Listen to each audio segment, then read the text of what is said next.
dahil mainit, nagdala akong payong. Yes, Pero bukod doon, kasi na-inspire ako doon sa kwento mo na dahil sa benta mo ng payong, ay talaga na ipatayo mo yung resort na to. May dala nga akong payong ngayon eh. Turuan mo ako magbenta nitong payong na to, ha? Ayan, sige. Okay, papakita ko sa'yo. Siyempre, nakasarado. Ang una mo ipapakita, automatic. Ha? Pipindutin mo yan. Ano mangyayari? Magbubukas. Di ba? Kunwari, araw, sinasabi ko sa'yo, mami ko. Nakaganyan ka.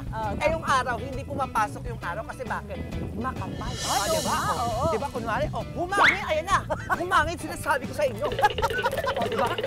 Humangin, mami ko. Di ba? Ano yan eh? Buhay pa din siya, sinasabi ko sa inyo. Yung ordinaryong pa, yung sinasabi ko kayo, mami. Isang gano'n mo lang yan, sira na. Eto. Ayun siya. Lagay dito, i-check out. Ganun siya. Di ba? Ata. Yan.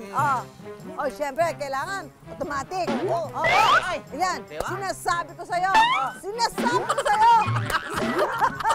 Kailangan bumili ka nito. Ayan, tapos mahangin. Yan.